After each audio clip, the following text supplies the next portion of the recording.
अभी मेरी शादी को बस 3 साल ही हुए थे और मेरे पति और सास को बच्चों की इच्छा जागने लगी। और जब मेरी तबीयत अचानक से खराब हुई तो मेरी सास और मेरे पति मुझे डॉक्टर के पास लेकर गए। अभी मेरा डॉक्टर ने चेकअप नहीं किया था, लेकिन मैं भगवान से दुआ कर रही थी कि मैं प्रेग्नेंट हो जाऊं। डॉक्टर ने मेरा चेकअप किया और बाहर बैठने के लिए कहा। उसकी थोड़ी देर बाद नर्स बाहर आई, लेकिन उसके चेहरे को देखकर मैं समझ गई थी कि कोई खुशखबरी नहीं है। और नर्स ने भी फिर वही कह दिया कि अभी तुम्हारे लिए कोई खुशखबरी नहीं है, तुम्हारी तबीयत बस ऐसे ही खराब हो गई होगी। लेकिन तुम्हारा चेकअप करने से जितनी जानकारी मालूम हुई है, शायद तुम्हारे अंदर कोई प्रॉब्लम है। तुम्हें पूरा चेकअप कराना होगा और जितनी जल्दी चेकअप करा लोगी उतना अच्छा होगा। अगर लेट करोगी तो तुम्हारा बहुत ज़्यादा महंगा खर्च हो सकता है। इतना सुनते ही मेरी सास ने मेरी तरफ ऐसे देखा जैसे मैंने कोई जुर्म कर दिया हो। उनके बिहेव से साफ पता चल रहा था कि उन्हें नर्स की बातों से मायूसी हुई है। उसके बाद मेरे पति कहने लगे, नहीं नहीं, हमें अभी कोई इलाज नहीं कराना। उसके बाद हम लोग तीनों लोग बाहर आए और एक ऑटो पकड़कर बाहर आ गए। मेरा दिल अंदर से बुरी तरह रो रहा था। तभी मेरे पति ने कहा कि जाओ, चाय जाकर चाय बना कर लाओ, बहुत थकावट हो गई है। मैं चाय बनाने किचन में चली गई, लेकिन मेरी सास और मेरे पति आपस में बातें कर रहे थे। मेरे पति कह रहे थे कि अगर मुझे आज संतान नहीं हुई तो 5 साल बाद भी नहीं होगी, इसलिए हमें जितनी जल्दी हो सके इलाज करा लेना चाहिए। इसके सारे टेस्ट हो जाएंगे तो पता चल जाएगा कि आखिर ये माँ बन सकती है या नहीं। इसकी जानकारी होना हमारे लिए फ़ायदेमंद होगा। लेकिन जब सास कहने लगी, अरे हमारे पास इतना पैसा कहाँ है कि हम इसका इलाज और उसके टेस्ट करवाएं। बंजर ज़मीन तो हमेशा बंजर रहेगी, उसमें कोई फूल नहीं उगने वाला है। उनकी बातें मेरे दिल पर ऐसे लग रही थी जैसे कोई चुभता हुआ तीर हो। उसके बाद तो सासू माँ ने फिर एक ऐसी बात कही जिसे सुनकर तो मेरे पैरों तले ज़मीन ही निकल गई। वह अपने बेटे से कहने लगी कि बेटा, तुझे दूसरी शादी कर लेनी चाहिए। मैं तुम्हारे लिए ऐसी लड़की ढूंढती हूँ जो इस घर का वारिस पैदा करके दे। मेरी सासू माँ को मेरा घर बर्बाद करते हुए बिल्कुल भी रहम नहीं आ रहा था। वह जो मुंह में आ रहा था बोले जा रही थी। उसे मेरी ज़रा भी परवाह नहीं थी। मैं चाय लेकर आई और मैंने तुरंत ही अपनी सास से कह दिया कि सासू माँ, मुझे आप सिर्फ 6 महीने का टाइम दीजिए। अगर 6 महीने में मैं माँ नहीं बन पाई तो मैं खुद इस घर को छोड़कर चली जाऊँगी। वैसे भी मुझे यहाँ रहने का कोई शौक़ नहीं है, जिस घर में मेरी कोई इज्जत नहीं है। इस पर मेरी सासू माँ ने मेरी तरफ इस तरह से देखा जैसे मैंने कोई चमत्कारी बात कह दी। तब कहने लगी, जब 3 साल में कुछ नहीं हुआ तो अब कोई चमत्कार हो जाएगा क्या? सासू माँ, आप मुझे बस एक बार मौका दो, मैं सब कुछ सहन कर सकती हूँ, लेकिन अपने पति का बंटवारा नहीं सहन कर सकती। आप मेरे पति के लिए दूसरी लड़की ना देखें। आप बस मेरी बात पर विश्वास रखें। मैं अपना इलाज खुद करूँगी। आप बस मुझे 6 महीने का वक्त दो। उसके बाद अगर कुछ नहीं हुआ तो मैं खुद ही ये घर छोड़कर चली जाऊँगी। इतना सुनते ही मेरी सासू माँ का मुँह तो खुला का खुला रह गया और एकदम से बोली कि देखो कितनी हिम्मत कर रही है और क्या क्या बोल रही है। मुझे तो लगता है इसके सर पर किसी दूसरे का हाथ है। मेरी सासू माँ ने तो बात को न जाने किस मोड़ पर मोड़ दिया था। मैंने सासू माँ से कहा कि सासू माँ, ऐसी कोई बात नहीं है जैसा आप समझ रही हैं। मैं अपने इलाज के लिए जहाँ होगा वहाँ जाऊँगी और अपना इलाज अच्छे से करवाऊँगी और आपको जल्दी ही संतान दूँगी। सासू माँ कहने लगी, मुझसे बर्दाश्त नहीं होता, मैं अब और इंतज़ार नहीं कर सकती। तुम 6 महीने बोल रही हो, मैं बस 4 महीने दे सकती हूँ। अगर इन 4 महीनों में तुमने मुझे कोई औलाद की खुशखबरी नहीं सुनाई तो मैं अपने बेटे की दूसरी शादी करवा दूँगी। और वैसे भी मैंने लड़की देख रखी है, मेरी खुद की दूर के रिश्ते की भतीजी है। वैसे शादी करने के लिए तैयार भी हो जाएगी, इसलिए मुझे ज़्यादा देर नहीं लगेगी इसकी शादी करवाने में। उनकी बातों से मेरा दिल खून के आंसू रो रहा था। मुझे अब यहाँ रहना बर्दाश्त नहीं हो पा रहा था। शाम हुई तो मैं अचानक से अपने घर से बाहर निकल गई।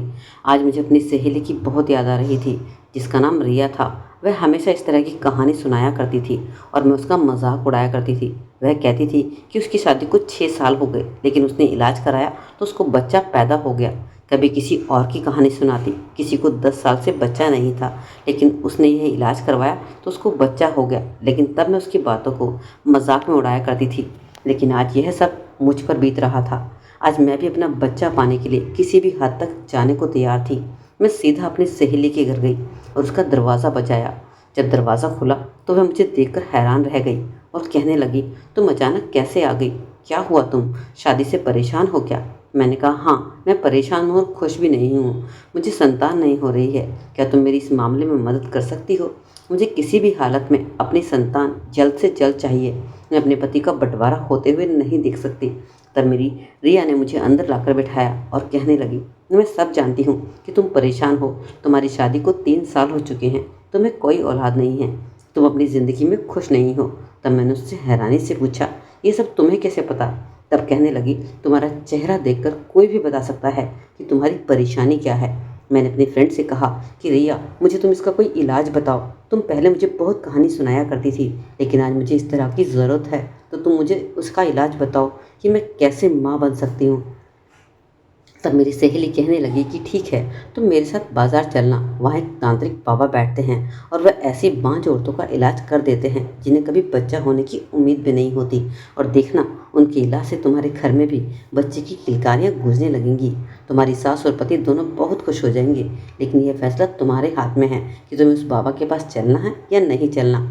तब मैंने कहा कि मैं अपना बच्चा पाने के लिए उनके पास चलने के लिए तैयार हूँ। अगर उनसे भी मेरा इलाज नहीं हो पाया तो मैं कहीं और भी जाने के लिए तैयार हूँ। मेरा बच्चा पाना मेरे लिए ऐसा है जैसे जीने के लिए सांसें ज़रूरी होती है। अगर मैं बेकार हो गई और एक संतान पैदा ना कर पाई तो मेरी ज़िंदगी बर्बाद हो जाएगी, मैं अकेली पड़ जाऊंगी। इसलिए मुझे तुम जल्द से जल्द उस बाबा के पास लेकर चलना। मेरी सहेली कहने लगी, बस तुम एक बार मेरे साथ चलना और देखना, तुम्हारा इलाज ना हो जाए तो मुझे कह देना। मैं उसकी बातों से बहुत खुश हुई और अपने घर लौट आई। मैंने आकर अपने पति को सारी बातें बताई। मेरे पति भी थोड़े खुश हुए और कहने लगे, ठीक है, अगर तुम्हारा उस बाबा के इलाज से संतान होती है तो तुम उससे अपना इलाज करवा लो। अगर तुम बच्चा पैदा हुआ तो मैं तुझसे शादी भी नहीं करूँगा, और अगर ऐसा नहीं हुआ तो तुम खुद इस घर को छोड़कर चली जाना। उसके बाद मैं अगले दिन अपनी सहेली रिया के घर गई। मुझे देखते ही कहने लगी, अरे तुमने इतना टाइम लगा दिया, पता है बाबा जी तुम्हारे लिए कितना इंतज़ार कर रहे हैं। मैंने हैरानी से पूछा कि बाबा जी मेरा इंतज़ार क्यों करेंगे, उनका इंतज़ार तो मुझे करना चाहिए। तब वह कहने लगी, अरे तुम समझी नहीं, मैंने उनसे टाइम लिया है ना तुम्हें मिलवाने के लिए, इसलिए कह रही हूँ, क्योंकि उनके पास काफ़ी भीड़ होती है, इसलिए वे हर किसी का टाइम लेकर ही इलाज करते हैं, ताकि तुम्हारे टाइम पर किसी और का इलाज ना हो सके। बहुत पहुँचे हुए बाबा हैं। उसके बाद मेरी सहेली रिया मुझे उस बाबा जी के पास लेकर गई। जैसे ही हम बाबा जी के पास पहुँचे तो उनका घर देखकर मुझे बड़ी हैरानी हुई। बड़ा ही अजीब सा घर था, बिल्कुल एक कबूतर खाने की तरह। अंदर बिल्कुल अंधेरे था। मैंने कहा, अरे यहाँ पर इतना अंधेरा कैसे है? तब रिया कहने लगी, अरे यहाँ इस टाइम लाइट चली जाती है, तुम्हें पता तो है, साथ में बाजार है तो यहाँ पर बहुत रश रहता है, इसलिए लाइट आती जाती रहती है। तुम चिंता मत करो, आओ अंदर आकर बैठो, लाइट थोड़ी देर में आ जाएगी। उसके बाद मैं वहाँ डरते डरते बैठ गई, लेकिन मैंने रिया का हाथ पकड़े रखा। मैंने रिया से कहा कि तुम मुझे यहाँ अकेले छोड़कर मत जाना। तभी अंदर से एक मर्दाना आवाज़ आई, ए बेटी, तुम घबरा क्यों रही हो? यहाँ तो लाइट आती जाती रहती है, लाइट अभी आ जाएगी। मैं कोई आत्मा नहीं हूँ जो तुम्हें खा जाऊँगा, मैं एक शरीफ आदमी हूँ।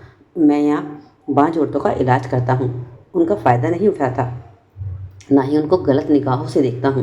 मैं उस बाबा जी की बात सुनकर हैरान थी, आखिर वह अपनी इतनी सफाई क्यों दे रहा था। तब अचानक से लाइट आ गई, कमरे में रोशनी हो गई। मैंने जब उस बाबा की तरफ देखा तो वह सच में शरीफ आदमी लग रहा था। अब मेरे मन को थोड़ी तसल्ली हुई, प्रिया मुझे किसी गलत आदमी के पास लेकर नहीं आई है। बाबा जी ने मेरा तरफ देखा और कहा कि वैसे तो तुम्हें कोई बीमारी नहीं लगती, लाओ तुम्हारा हाथ इधर पकड़ा दो। उसके बाद मैंने अपना हाथ, तो उन्होंने मेरे सामने किताब रख दी और कहा, इसे पढ़ो। उसके बाद उन्होंने मेरी नस पढ़ी और कहने लगे कि तुम्हारी तबीयत कुछ ज़्यादा ख़राब नहीं है, तुम मांस तो नहीं हो, हाँ कुछ छोटी मोटी बीमारियां हैं जिनका इलाज हो सकता है। यह इलाज चाहो तो तुम घर पर भी कर सकती हो, लेकिन जैसा कि तुम्हारी फ्रेंड रिया ने मुझे बताया है, तुम्हारे सास और तुम्हारा पति बहुत तेज़ है, इसलिए तुम्हारा इलाज यहीं पर करना होगा। मैंने बाबा जी से कहा कि बाबा जी, मेरे पति और सास ने मुझे सिर्फ 4 महीने का टाइम दिया है, अगर 4 महीने में मुझे संतान नहीं हुई तो मेरे पति दूसरी शादी कर लेंगे। तब बाबा जी ने कहा, यह तो बहुत बुरी बात है, संतान होना मर्द के ऊपर है, ना कि औरत के ऊपर। औलाद मर्द के नसीब से होती है और भोजन औरतों के नसीब से प्राप्त होता है। यह सुनकर मैं खुश हो गई और सोचने लगी कि चलो मैं बांस तो नहीं हूँ। उसके बाद बाबा जी ने मुझे कहा कि तुम साइड में कमरा है, उसमें जाकर लेट जाओ, मैं नर्स को दवाई देकर भेजता हूँ, वह तुम्हें एक इंजेक्शन भी लगाएगी, तुम्हारा इलाज आज से ही शुरू हो जाएगा। 10 दिन इलाज होने के बाद तुम बिल्कुल ठीक हो जाओगी, तुम्हारी कमजोरी भी ठीक हो जाएगी। रिया मुझे देखकर मुस्कुराने लगी, ऐसा लगा जैसे उसे सब कुछ पहले से ही मालूम था। वह कहने लगी, जाओ तुम जाकर कमरे में लेट जाओ। मुझे थोड़ा अजीब लग रहा था। मैंने कहा, वहाँ जाकर लेटना क्यों है? तब रिया ने कहा कि तुम्हें थोड़ी देर लेटना ही होगा, अभी नर्स आती ही होगी, मैं तुम्हें दवाई देकर इंजेक्शन लगाएगी, उसमें काफ़ी टाइम लगेगा। अगर तुम्हारे पास टाइम है तो आज से अपना इलाज करवा लो, वरना तो तुम कल आ जाना, नहीं तो अगर आज ज़्यादा समय लग जाए तो तुम्हारे पति और तुम्हारी सास तो मेरी जान ही खा जाएंगे। ये न जाने कैसी फ्रेंड है और कहाँ लेकर गई है। मैंने कहा, रिया ऐसी कोई बात नहीं है, तुम क्यों घबरा रही हो, वह तुम्हें कुछ नहीं कहेंगे। रिया ने कहा कि ठीक है, तुम यहाँ पर लेट जाओ। उसके बाद रिया ने मुझे शरबत बना कर दिया और कहा कि तुम इसे पी लो, उसके बाद तुम्हारा इलाज करते हैं। मैंने वह शरबत भी पी लिया। उसके बाद रिया ने मेरे ऊपर एक गीला कपड़ा डाल दिया। उसके बाद न जाने मुझे क्या हुआ, मुझे नहीं पता, मैं बेहोश हो गई। उसके 3-4 घंटे बाद मुझे होश आया तो मैं उस कमरे में अकेली थी, वहाँ पर कोई भी नहीं था। मैं बाहर आई तो मैंने देखा वह नर्स बैठी थी, उसने मुझे इंजेक्शन लगाया था। मैं एकदम से घबरा गई। रात के 9 बज चुके थे। मैंने घबरा कर उससे पूछा कि मेरी फ्रेंड रिया कहाँ गई। तब वह कहने लगी कि तुम्हारे इलाज में समय लग रहा था और तुम सो चुकी थी, इसलिए उसने जगाना ठीक नहीं समझा, वह तो घर जा चुकी है। तब मैंने उस बाबा जी के लिए पूछा कि बाबा जी कहाँ गए। तब उसने बताया कि वह कमरे में पूजा कर रहे हैं और उन्हें अभी परेशान करना ठीक नहीं है। उसके बाद मैंने उससे इजाज़त ली और अपने घर आ गई। मैं घर आई तो मेरे पति और सास बहुत गुस्सा थे। कहने लगे, कहाँ इलाज कराने गई थी, इतना टाइम लगा दिया। तब मैंने बताया कि रास्ते में बहुत जाम था, इसलिए आने में देरी हो गई। मेरे पति ने मुझे सर से पैर तक देखा और कहने लगे, लगता तो नहीं कि तुम जाम में फंस कर आई हो। अगर तुमने मुझे कुछ भी झूठ बोला तो मैं तुम्हें 4 महीने से पहले ही छोड़ दूंगा। मेरे पति भी मुझ पर शक कर रहे थे। मेरी सास भी मुझे घूर घूर कर देख रही थी और बहुत गुस्से में थी। उसके बाद कमरे में चली गई। अगली सुबह जब मैं उठी तो मैंने जल्दी जल्दी काम निपटाया, क्योंकि मैं रिया से मिलने जाना चाहती थी। मुझे उस पर बहुत गुस्सा आ रहा था। न जाने क्यों वह मुझे वहाँ अकेला छोड़कर चली गई थी। वह मुझे बात करके भी तो जा सकती थी ना। इसलिए मैंने काम ख़त्म किया और मैं रिया के घर निकल गई। जैसे ही मैं उसके घर पहुंची, मैं उस पर बरस पड़ी कि तुझे एहसास भी है कि मैं वहाँ अकेली थी तो मुझे कैसा लग रहा था। तुझे ज़रा भी चिंता नहीं है मैं तुझ पर कितना भरोसा करती हूँ, और तुम मुझे अकेला छोड़कर चली आई। तब रिया मुझ पर उल्टा बरस पड़ी। कहने लगी, तेरे इलाज में समय लगा था और मुझे घर जाना जल्दी आना था, तो मैं वहाँ कैसे रुक सकती थी, और तू सो भी गई थी। वैसे भी मेरे पति मेरा इंतज़ार कर रहे थे। मेरी बेटी बीमार थी। वह वगैरह वगैरह तरह के कारण बताने लगी। तब मुझे अपने आप पर शर्मिंदगी हुई कि एक तो मेरा इलाज करा रही है और मैं उस पर गुस्सा हो रही हूँ, और वैसे भी शाम को भी मुझे उसके साथ इलाज के लिए जाना था। उसके बाद मैं अच्छे से तैयार हुई और मैंने अपने आप को पूरी तरह से ढक लिया। रिया मुझे देखकर कहने लगी, अरे तुमने अपने आप को इस तरह से क्यों ढक लिया है? बाबा जी को यह बिल्कुल पसंद नहीं है। अगर वह देखेंगे तो कहेंगे कि मेरे पर विश्वास नहीं है क्या? आज रिया कुछ अजीब सी ही बातें कर रही थी, लेकिन मैं चुप रही थी क्योंकि मुझे अपना इलाज कराना था। उसके बाद मैं ऐसे ही बाबा जी के पास चली गई। उसके बाद हम बाबा जी के पास पहुंच गए। बाबा जी किताब पढ़ रहे थे। मेरी हिम्मत नहीं हुई कि मैं उनसे कल के बारे में पूछूं कि मेरा इलाज शुरू हुआ है और उसका क्या रिजल्ट है। मैंने घबराते हुए बाबा जी से कहा, मेरा इलाज कितने दिन में चलेगा और इस इलाज में कितने पैसे लग जाएंगे? तब बाबा जी ने मेरी तरफ नज़र उठाए कहा कि बेटी, कम से कम 10,000 लग जाएंगे। 10,000 का नाम सुनते ही मेरे पैरों तले ज़मीन निकल गई। मैंने चौंक कर कहा कि 10 दिन के 10,000 रुपये। तब बाबा जी ने कहा कि तुम्हारा इलाज 10 दिन तक नहीं, सिर्फ 4 दिन ही चलेगा। वैसे तो मैं किसी का इलाज यहाँ पर नहीं करता हूँ, क्योंकि यहाँ बहुत भीड़ आती है, तो सभी अपना इलाज घर में करवाते हैं, लेकिन मैं तुम्हें यहाँ अपने पास से दवाई दिला रहा हूँ और ऊपर से इंजेक्शन भी यहीं पर दे रहा हूँ, तो इस चीज़ के लिए पैसे ज़्यादा लगते हैं। बाबा जी थोड़े गुस्से में लग रहे थे, इसलिए मैं चुप हो गई। उसके बाद रिया ने मुझे फिर से कहा कि चलो दूसरे कमरे में चलो। उसके बाद दूसरे कमरे में चली गई। रिया ने मुझे फिर से एक शरबत दिया। मैंने कहा, तुम्हें शरबत पिलाने की मुझे इतनी जल्दी क्यों रहती है? रिया ने कहा, शरबत पियोगी तभी तो इलाज शुरू होगा ना। मैंने कहा, मुझे शरबत नहीं पीना है। तब वह कहने लगी, तो मुझ पर शक हो कर रही हो क्या? मैं तुम्हारा बुरा सोचूंगी क्या? मैं तुम्हारी सहेली हूँ, तुम्हारी दुश्मन नहीं। उसके बाद रिया ने ज़बरदस्ती शरबत पिलाना शुरू कर दिया, लेकिन मैंने आधा शरबत पिया और आधा उसके ऊपर ही गिरा दिया। उसे पता तक न चला क्योंकि कमरे में अंधेरा था, इसलिए मैं आज आधी बेहोश हुई थी। मुझे कुछ कुछ होश था। उसके बाद नस अंदर आई। इस बीच मेरे साथ क्या हुआ मुझे कुछ होश नहीं था। शायद शरबत का नशा इतना तेज था कि आधे शरबत ने ही मेरे होश खो दिए थे। तभी अचानक से रिया चिल्लाने लगी और कहने लगी, जल्दी आओ, भागकर बाबा जी को बुलाकर लेकर आओ। मुझे कुछ होश था। बाहर का माहौल कुछ अजीब सा हो गया था। बाहर बहुत ज़्यादा शोर सुनाई दे रहा था। पुलिस की सायरन की आवाज़ आ रही थी। जब मुझे पूरी तरह होश आया तो मेरे सामने मेरे पति और मेरी सास खड़ी थी। मेरे पति मुझे घूर घूर कर देख रहे थे। मेरे पर एक चादर थी और मैं बिस्तर पर जिस हाल में थी वह मैं आपको बयान नहीं कर सकती। मेरी सास चिल्ला चिल्ला कर कह रही थी, यह सब यहाँ पर क्या हो रहा है? मुझे तो पहले से ही पता था कि इतनी देर तक बाहर रहती है, न जाने कौन सा इलाज करा रही थी।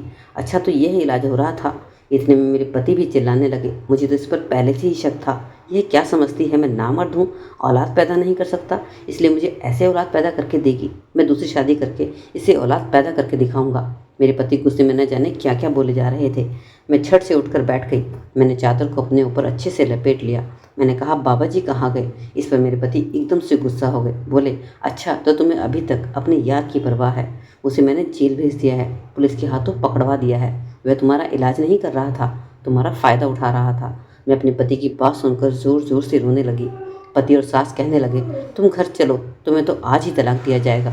तब पति कहने लगे, घर जाने की क्या ज़रूरत है, मैं तुम्हें यहीं पर ही तलाक दे दूँगा, उसके बाद तुम यहीं आराम से रहना।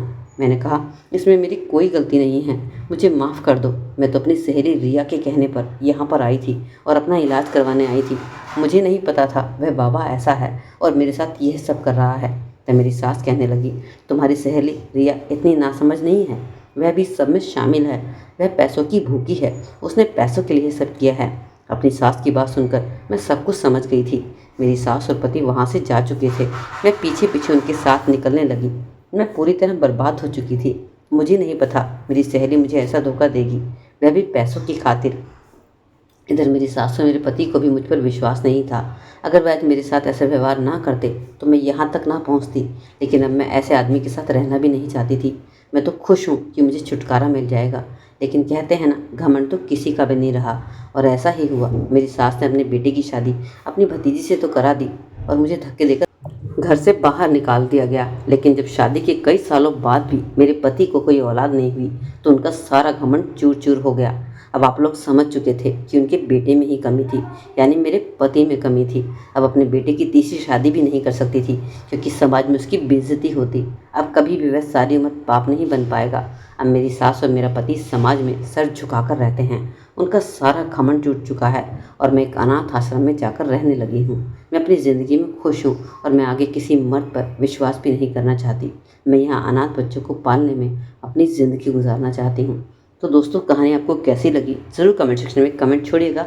इस कहानी के बारे में आपकी क्या राय है, और हाँ, अच्छी लगी तो वीडियो थोड़ी सी भी लाइक ज़रूर कर दीजिए और चैनल पर पहली बार आए चैनल को सब्सक्राइब ज़रूर कर दीजिए।